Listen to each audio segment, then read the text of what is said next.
Hello everyone. Today's topic is salient feature of Indian Constitution. So as you already know, I have started this lecture series on Indian Constitution, that is Constitution of India 1950, and I already have covered introductory part कि इस series में मैं क्या क्या discuss करूँगी, all the topics which I am going to discuss in this series, and then we also have started our first lecture and that was on Constitution. ठीक है. Now in this continuance, today is my second discussion which is on salient feature of Indian Constitution. So in my last or first lecture, I already have told you what is Constitution. So just in one line today I want to say that Constitution is a set of fundamental rules, okay, to run a country or to define the relation between the state and its citizen. ये अपन इतना तो बोल ही सकते हैं, ठीक है. And then in the last lecture I have told you that whenever you have to write something what is constitution, somebody is asking to you what is constitution, तो इतना तो बोलो ही that it is the fundamental document and you also have to give what are the essentials of constitution. ठीक है, तो essential में हमारे ये थे कि it will consist an introductory statement, in our case it is the preamble of India. Also it will put limitation, it was not limitation, but it will define the relation between the state and its citizen, and also that it will set the rules how the state will work or all the three organs of the state will work. ठीक है, with this today we will talk about salient feature of Indian Constitution. Now all the constitutions of different constitution of all the countries are different. So whatever principles, elements, or I can say whatever provisions we have in our constitution in India is obviously not the same as Americans have in their constitution. ठीक है, that's another thing that most of the countries are democratic in nature, so their principles are same. That is, there will be election, there will be rights, so these things will be same, and that too we already have discussed that if it is a constitution it will talk about how much right or what all right a citizen will be promised. Anyways, so all the constitution across the countries are not same, they all are different. So today we will and in this lecture series we will be talking about Indian Constitution only, the Constitution of India 1950. The salient feature of Indian Constitution, क्या क्या feature है Indian Constitution के that those stand out our Constitution from other Constitution. So the very first feature is that the Indian Constitution is the lengthiest Constitution in the world. I don't know whether to be proud of it or not, but it's the fact that Indian Constitution is the lengthiest Constitution. अब comparison के लिए मैं बताती हूँ. In our constitution we have 395 articles. ठीक है, और ये तो तब थे जब हमने कॉन्स्टिट्यूशन बनाया था in the year 1950. If we talk about present then it has crossed 395 and even 450 because with many amendments we have inserted many articles, so the number has increased up to like 450 like this, but still the end article is 395 only. So amendments have inserted other articles, new articles like 21A, like 39A, or I can say we have inserted a full part, that is part 9A, like this, है ना.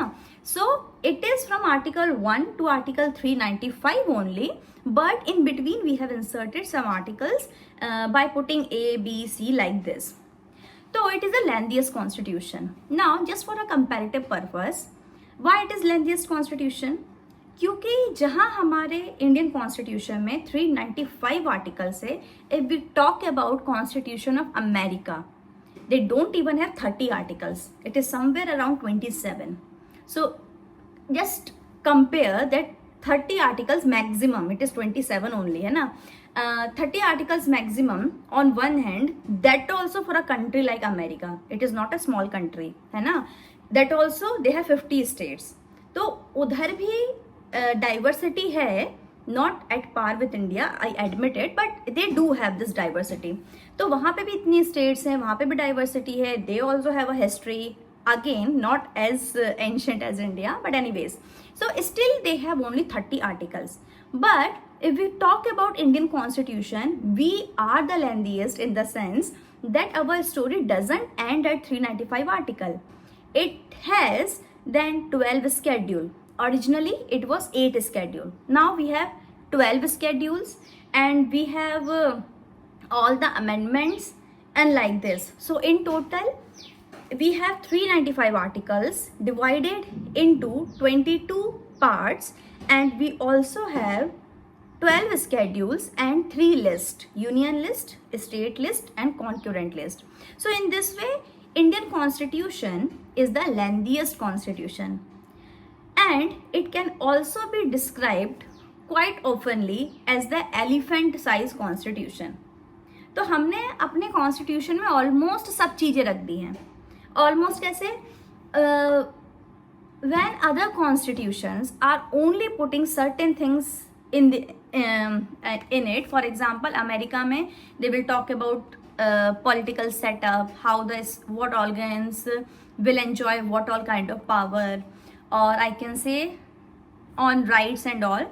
In our Indian constitution we have rights तो है ही है, because that is essential of constitution. Right तो देनी ही, mention करनी ही पड़ेगी, है ना.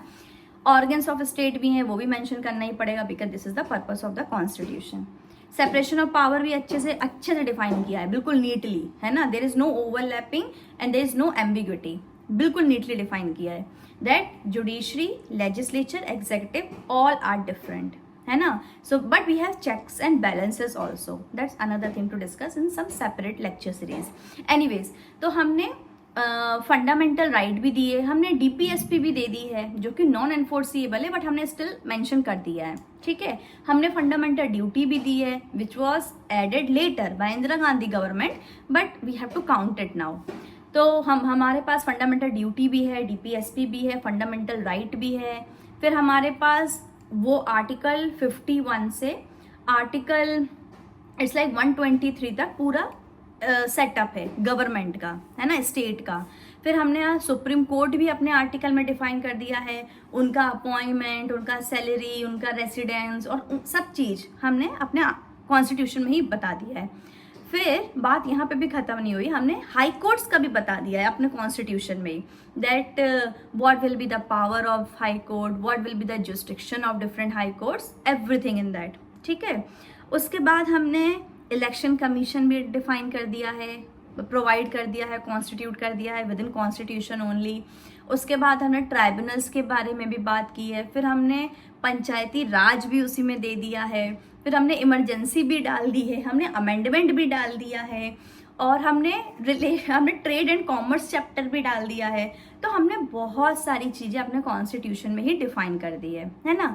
अब इसके प्रोज भी हैं, कॉन्स भी है. प्रोज ये है कि whenever you put something in the constitution, it is not easy to amend that, है ना. और फंडामेंटल राइट है और बेसिक स्ट्रक्चर है, तब तो और ही बहुत डिफिकल्ट है अमेंड करना. But if we compare ordinary law to constitution law, it is not an easy process to amend or modify constitution, है ना. लेकिन for any ordinary law, it can easily be amended, it can easily be repealed, it can easily be modified, है ना. तो अगर आप constitution में ये सब चीज़ें डाल दिए हो, तो in a way it's good only that upcoming political parties, upcoming government or future governments will not play with the essential things, है ना. So in this way it's good only, and maybe that's one of the reasons why India's politics is still stable, because we know what is happening in Myanmar, what is happening in Bangladesh, what has happened in Afghanistan, Pakistan, है ना. These countries are very politically unstable, but India, from the time it got independence in the year 1947, from that time we are following only one constitution, although we are amending it, but that is the need, है ना. A society is never stagnant, and so is the law. सो हमें धीरे धीरे with developing society हमें constitutions में भी development लाने पड़ेंगे, तो डेट्स नॉट अ प्रॉब्लम। लेकिन हमें कॉन्स्टिट्यूशन को इतना मजबूत भी बनाना पड़ेगा कि it can not be easily repealed, it can not be, people can not revolve against it easily. तो अभी नेपाल में बोल दें, नॉट नेपाल सॉरी, हाँ नेपाल भी, क्योंकि उसमें अभी वो चल रहा है those protest and riots. Then if we talk about Sri Lanka also got independence in somewhere 1940 and so far there have been 4 constitution. Syria में देख लो कॉन्स्टिट्यूशन पे कॉन्स्टिट्यूशन ही आ रहे हैं। तो it's like many countries are in every 10 year 25 year depending on their timeline, they are enacting and adopting again and again new constitutions, but India still stand as it is. Okay, तो मतलब 1948 में जो constitution था, जो preamble था, अभी भी हम वही फॉलो कर रहे हैं। और भले ही even though it is very lengthy, that it has made our life easy, our politics easy, our what to say, our whole system easy, because it is the only document which has authority, which has topmost authority in India, है ना। Authority तो बहुत लोग के पास है, authentic सब हैं, लेकिन it cannot be easily violated, and even remove the word easily, it cannot be violated, है ना। So even though we have the lengthiest constitution, but it's good, not a problem for us. Then after this, the second feature of Indian constitution is sovereignty resides in the people. Now sovereignty means क्या होता है, the ultimate authority. This authority is not going to take what to say, orders from any other body. ठीक है, this is the supreme body, the ultimate authority. Now if we talk about Britain, in Britain it is not the constitution of Britain, it is not the people of Britain, but the parliament of Britain which is supreme, है ना। When we talk about USA and India, it is not the parliament which is supreme, it is constitution, and particularly in India we the people are supreme, है ना। तो sovereignty in India resides in people. And when we will be talking about preamble of the Indian Constitution, then we will see that how we the people are giving to themselves this constitution, है ना। So ultimate authority in case of India, that is sovereignty, lies within the people of India, but in Britain the ultimate authority or the supreme body or the sovereignty lies in parliament, ठीक है। तो this is our feature. Next feature is parliamentary form of government. This is one of the salient features. Now across the countries, essentially you can divide the form of government into 3 parts. The first one is presidential form of government, the second one is parliamentary form of government, and third one is bit blend of both the things, which you can see in France, है ना। तो India has adopted, or if I can say, keeping in mind the history of the Constitution of India, India has continued its parliamentary form of government, because we all know, देखो हमारे पास वो option जरूर आया कि we have this power, our constituent assembly member got this power to choose which form of government we are going to adopt, ठीक है, ये power था हमारे पास। But almost all the constitutional assembly members agreed that we will continue this parliamentary form of government only. क्यों ऐसा क्यों? क्योंकि we all know that Britishers were there and there was a colonial period in India and India was colonized under British rule. So gradually with many acts from British Parliament, this parliamentary system of government has already been penetrated or already been established in India. It was just a formality by Indian Constitution saying that now we will be parliamentary form. Even before that we have legislature, we have bicameral system and all these things that we will discuss in depth when we will be talking about making and history of Indian Constitution. सो अगर constitutional makers ये decide करते हैं कि हम अब presidential form लेंगे, parliament नहीं लेंगे, है ना, तो मे बी थोड़ा केयर्स हो जाता, क्योंकि presidential system would have been all new for India, and India was continuing with parliamentary system only since centuries, 1 century to be least. हाँ, तो थोड़ा chaos हो जाता, but it was not impossible, but it was a good call to keep or to continue parliamentary system only, है ना. तो what is parliamentary system? Parliamentary form of government means that president and prime minister, to be described in very simple terms, है ना. So in parliamentary form of government there will be houses of legislature, and there will be prime minister, and also there will be president. So one will be nominal head, one will be true head, or to be talk in constitutional language, one will be de facto head, and other will be de jure head. So in case of India, we have parliamentary form of government. It means that in the parliament there will be two houses, Lok Sabha, Rajya Sabha. In Lok Sabha there will be executive also. What is this executive? That is prime minister in addition to his council of minister. Go from section number 73 to 75-76, you will get those provisions, articles of council of minister. So in parliamentary system, it is not only that the head of the state, and in this case prime minister, ठीक है, head of the state which is officially president, है ना, but de facto head of the state is prime minister in parliamentary form of government. So prime minister is not the sole person to take all the decision, but in parliamentary form of government there will be prime minister plus council of minister. So it's a like collective responsibility towards the people of India, है ना. But when we talk about presidential form of government, which is there in USA, so president may take his decision by his own, and he can even choose his cabinet, and that too not those people who are there in parliament, है ना, जो election के through आए. No, he has this power to choose his cabinet even outside the parliament. जैसे अगर कोई मेरा best friend है, आ जाओ भैया तुमको मैं financial minister बना दूँ, but it is not that easy, just for sake of making it easier, है ना. तो मतलब यहाँ पे parliamentary form of government में there will be two heads. One is head of the state, and other is what can I say, prime minister, president and prime minister.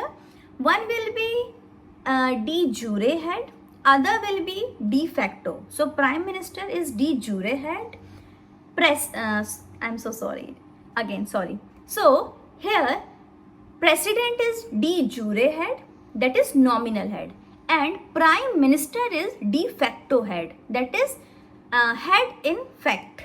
Okay, so this is parliamentary form of government.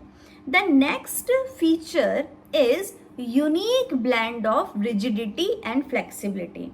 So our constitution is rigid as well as flexible. That is, it is not very hard to amend the constitution, है ना. But if we talk about some of the basic feature or like fundamental right or other, it is not as easily amendable as compared to rest of the constitution. That is, even though we have room of amendment in the constitution, flexibility, but that flexibility is subject to a very stringent process, that is simple majority, special majority, and also simple plus special majority. So even though we can amend our constitution, which shows that it is flexible, but at the same time it cannot be amended easily, है ना. You should have such majority. So in this way it is rigid as well. The next feature is directive principle of state policy. So it is not like Constitution of India is promising its citizen only political and civic right, but at the same time it also gives you social and economic right. That's another thing, that those rights are not enforceable, है ना? And a state is supposed to strive towards it, but how much the state is doing its effort, that all thing we already know. Anyways, but DPSPs are also there in Constitution of India, है ना? उसके बाद है 7th feature is quasi federal in nature. वैसे ये जो topics हैं like parliamentary form of government, presidential form of government, federal, unitary, these all topics will be covered under administrative law, है ना? ये सब मैं करूंगी, अभी बस मैं थोड़ा थोड़ा बता रही हूँ. तो क्वासी फेडरल क्या होता है कि India is neither a unitary state nor a federal state. So our constitution gives power or divides power between union and state, and also between union and among states in a manner that sometimes state enjoy autonomy in some subject matters which is there in state list, and in some matters they don't have any autonomy. It is the call of union government only, है ना, central government. So we have unitary feature also, we have federal features also. So it is a quasi federal constitution. Now this term has been coined especially for the case of India by K.C. Weir, because it was literally very difficult to put India into a one head. इसे unitary में डालें कि इसे federal में डालें, क्योंकि these articles are showing its unitary nature, these articles are showing its federal nature. So what to do with this case of India, है ना? तो क्या किया, it's better to call India as a quasi federal. And even if you don't want to use this term, I may mention another phrase which is used for Indian Constitution, that is federal state with more powerful union. Okay, so we have federal, but it's a federal country with more powerful union, है ना? तो ये भी चीज़ है जो हम इसके लिए यूज करते हैं. The next one is judicial review. Quasi federal, unitary और फेडरल, ये सब हम डिस्कस करेंगे in depth overall in our different lecture series. अभी के लिए जान लो कि इंडिया का सेलेंट फीचर है ये कि ये क्वासाई फेडरल है, और you can say blend of unitary and federal state. ठीक है. Next one is judicial review. It is very important to know that India has a strong judiciary. India judiciary is not like Britain's judiciary, which is subordinate to parliament. No, Indian judiciary is as powerful as parliament, है ना? तो when we say that in India or in general, state has 3 organ: legislature, executive and judiciary. In India, all these 3 organs are equally powerful, है ना? So Indian judiciary does enjoy a great independency. ठीक है. Obviously बहुत सारी चीज़ें होती हैं जिससे its independency is getting questioned. For example, appointment of judges. But ठीक है, by large we can say Indian judiciary is independent, है ना? तो हाँ, और क्यों है ये independent इतना? Because उसका constitution along with many provisions for Indian judiciary also mentions that Indian judiciary, that is Supreme Court of India, has power of judicial review. Again a very big topic, judicial review. अभी एक line में मैं आपको ये बताती हूँ what is judicial review. Judicial review is the power of the Supreme Court of India to review the legislation, acts or statute which is passed by the parliament. तो अगर पार्लियामेंट कोई कुछ भी लॉ बना रही है विच violets Indian constitution or which violates fundamental rights or not a very what to say good law, then Indian judiciary can pass an order that pass a judgment that such law has to be held as invalid. है ना. तो this is also one of the what to say, one of the way of checks and balances, ठीक है, among the organs of the state. So it is not like whatever Parliament of India is passing as a form of law and legislation or statute is final. No. If judiciary finds it not valid or abridging Constitution of India, judiciary can held that this law is not valid, or the very correct term is ultra virus, है ना. तो judicial review है. उसके बाद है fundamental duty, then of Indira Gandhi. So this chapter was added in 80s that it is by 42nd Constitutional Amendment Act of the year 1976, है ना. तो ये तब ऐड किया गया. तो it mentions that so Indira Gandhi felt that yes, Constitution surely gives its citizen good number of fundamental rights and other kinds of rights, but at the same time citizens of India shall know what is their duty towards the state, towards the Constitution. So with this thought, they incorporated a new chapter in the Constitution of India, which is fundamental duty. Very good chapter it is. So whenever I teach my students about fundamental duties, I used to give this example कि fundamental duty says that we have to preserve and protect environment, we have to preserve our monuments, है ना.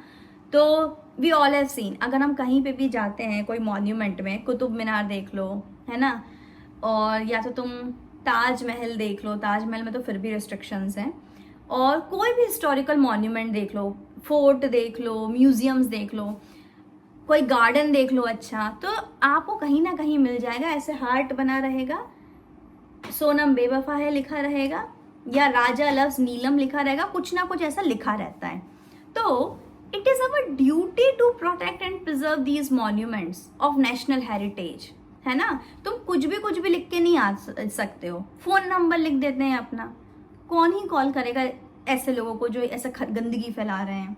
Anyways, so that's the importance of national duty, so fundamental duty. And then we have democracy. We all know that India is a democratic country. Then we have republic. In one small video I will talk about what is the difference between democracy and republic, है ना. तो democracy means in a simple sense, just quote Abraham Lincoln, rule of the people, by the people, for the people. This is democracy. एक video पूरा बनाएंगे.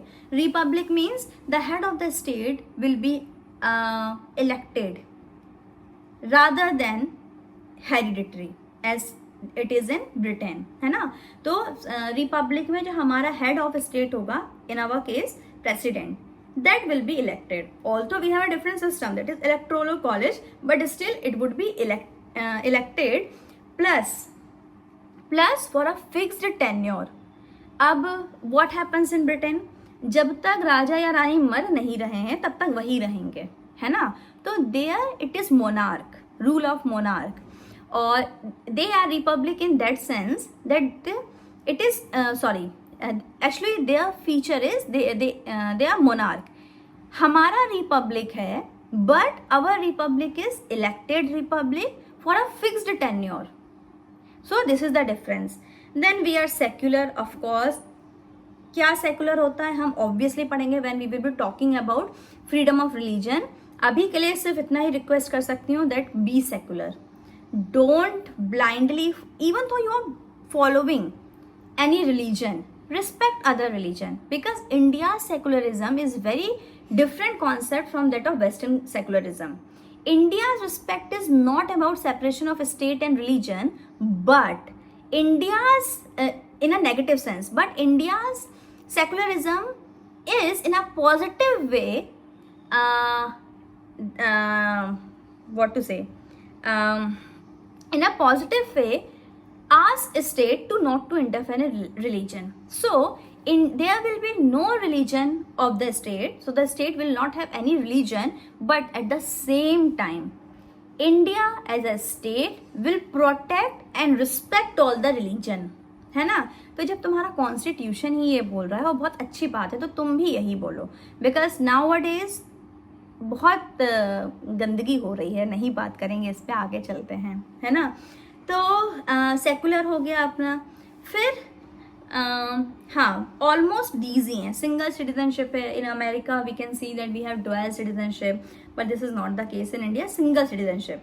तो America में क्या होता है, एक सिटीजनशिप होगी आपके यूनाइटेड स्टेट ऑफ अमेरिका की, दूसरी सिटीजनशिप होगी जिस स्टेट से आप बिलोंग करते हो।